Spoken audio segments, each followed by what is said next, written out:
won't you let me in?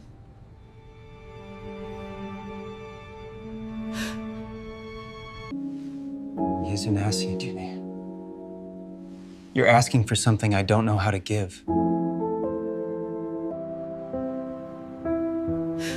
I never wanted to be your weakness.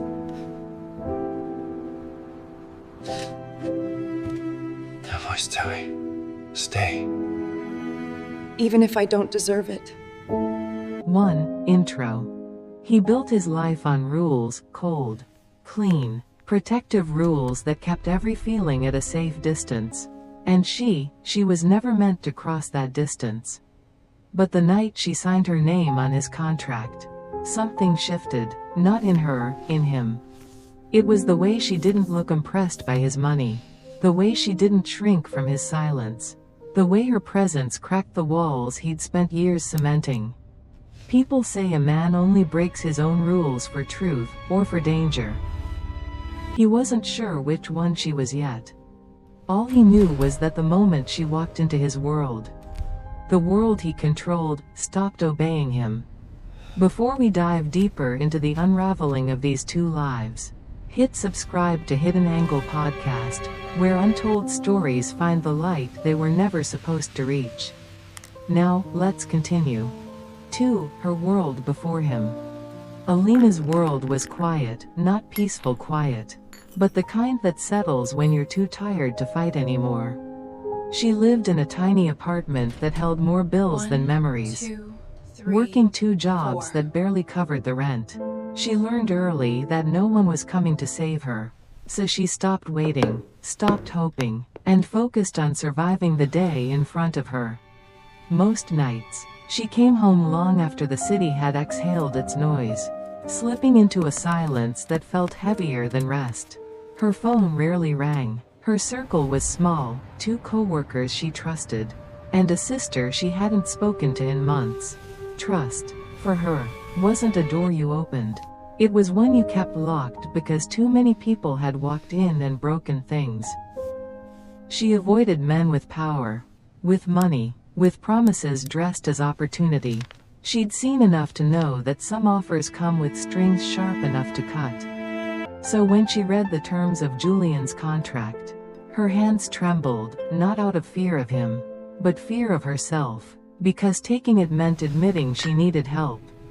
Still, survival wins over pride, and somewhere beneath her defenses was a girl who wanted one quiet, safe place in the world, even if she had to rent it by the hour.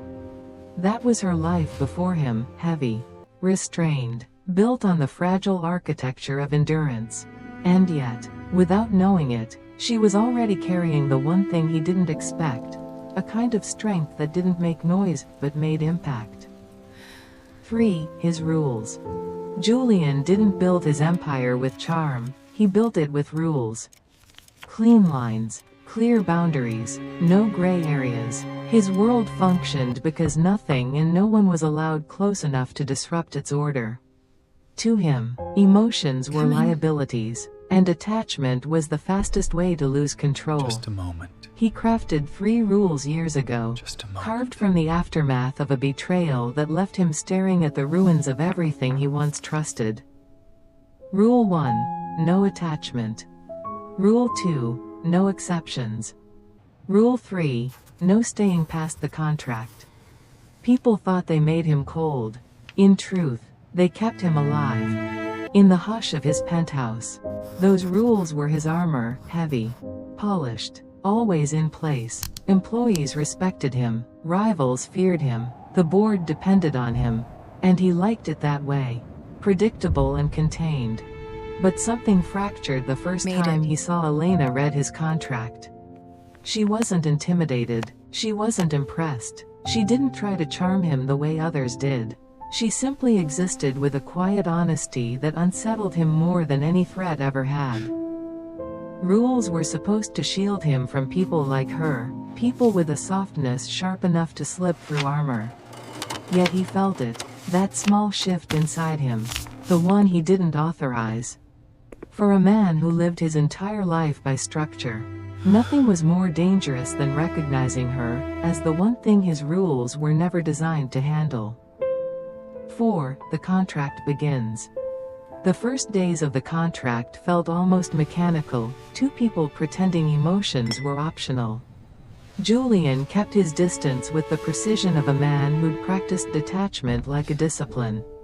Every interaction was brief, measured, professional. He spoke in short sentences, as if too many words might reveal too much. Elena matched his pace with quiet restraint. She didn't push, didn't pry, didn't try to decode him the way others always had. She simply did what she agreed to do: be present, be steady, be unbothered by the cold air he wrapped himself in. But something subtle shifted in the spaces between their silence. It was the way she handed him his coffee without asking how he liked it, yet somehow got it right every single time. It was the way she didn't fill the room with nervous chatter, she let silence settle. And for a man like him, silence was intimacy. It was the way her presence softened the penthouse, turning steel edges into something that felt almost human. Julian noticed things he shouldn't. The faint tremor in her hands the mornings she didn't sleep enough. The way she tucked a loose strand of hair behind her ear when she was trying not to show worry. The way she carried herself like someone who'd learned to survive without expecting softness from anyone.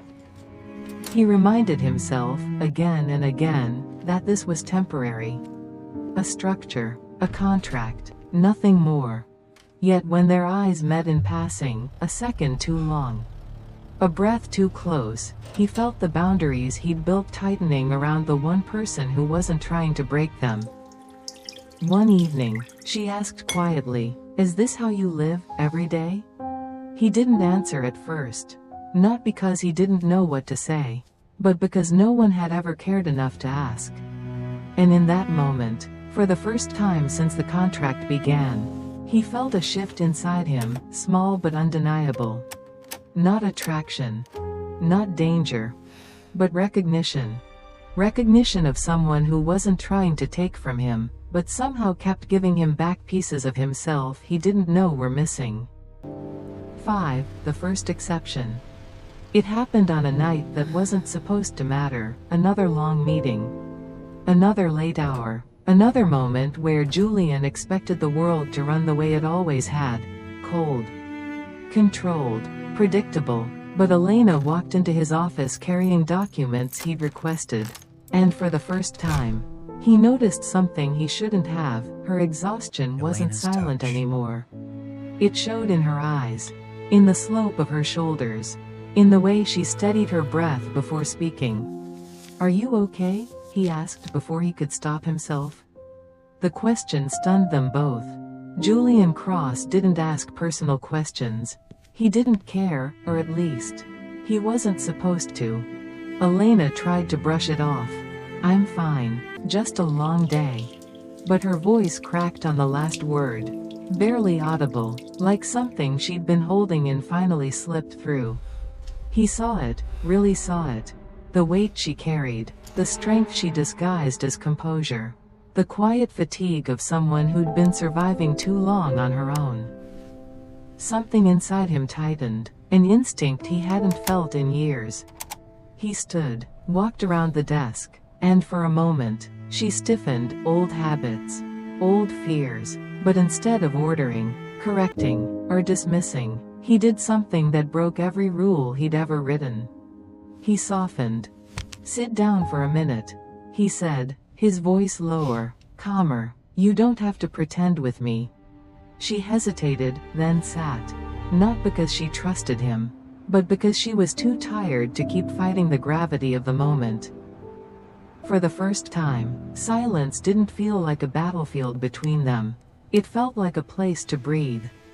Julian offered her a glass of water, small, ordinary, human, yet in that tiny gesture, something enormous shifted. His rules, his precious, immovable rules, bent around her presence as if they had never truly belonged to him. And when she whispered, "Thank you," he felt the words hit harder than anything he'd built his life upon. Because gratitude was something he hadn't earned in a long time, and kindness was something he hadn't given in even longer. That night, he realized the truth he'd been avoiding from the moment she entered his world. Elena wasn't breaking his rules. She was revealing how desperately he wanted to. 6. The consequence. What began as a small fracture in Julian's rules soon became something impossible to hide. People noticed. People always notice when a man known for being unshakable starts to shift. His board questioned why he was suddenly late to meetings. His assistant whispered about the way his tone softened when Elena entered the room. Even his competitors sensed the vulnerability like sharks tasting blood in the water. Rumors formed quietly at first, then loudly. Elena must have leverage. She's manipulating him. He's losing his edge. None of it was true. Yet the impact was real. Investors called. Reporters lingered. The foundation of control he'd built his life on began to tremble beneath him. Elena felt the pressure too. She wasn't blind. She heard the murmurs, saw the wary stares, recognized the damage simply being near him was causing. And for someone who had spent her whole life trying not to burden others, the thought of being the reason he stumbled was unbearable. One night, she approached him with a resolve that made her voice steadier than her heart. "Maybe I should step back," she said quietly, "before this gets worse for you." The suggestion hit him harder than any accusation. She wasn't asking for distance to protect herself. She was asking for distance to protect him. No one had ever done that before. He wanted to tell her no, that she wasn't the problem. That the world was simply reacting to something they didn't understand.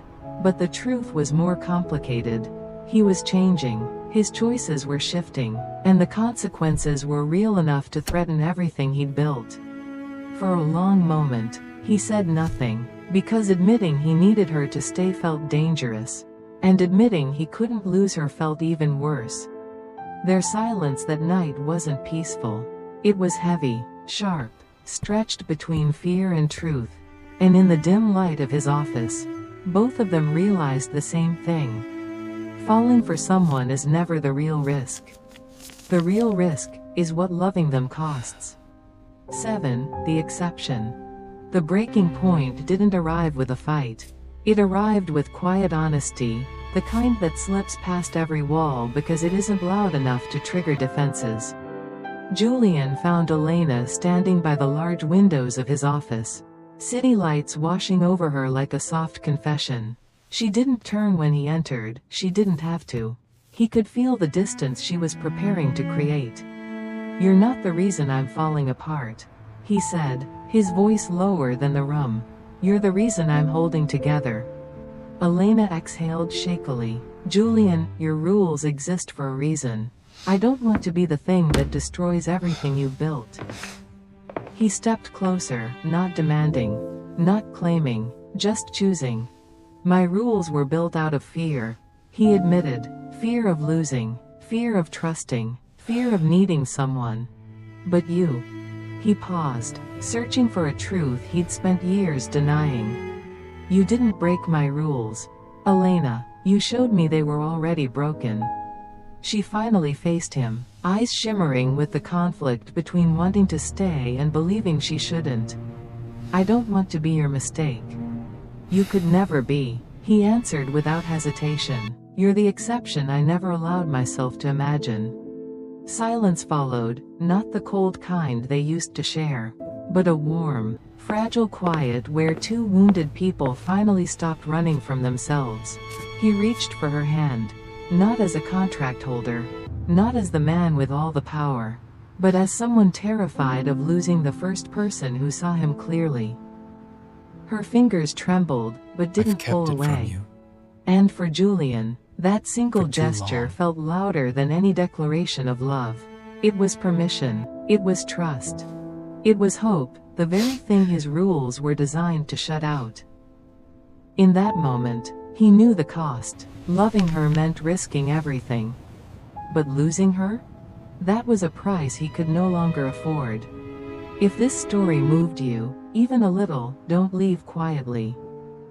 Share it, comment your thoughts. Like the video, and subscribe to Hidden Angle Podcast for more stories that whisper the truths we're all afraid to say out loud.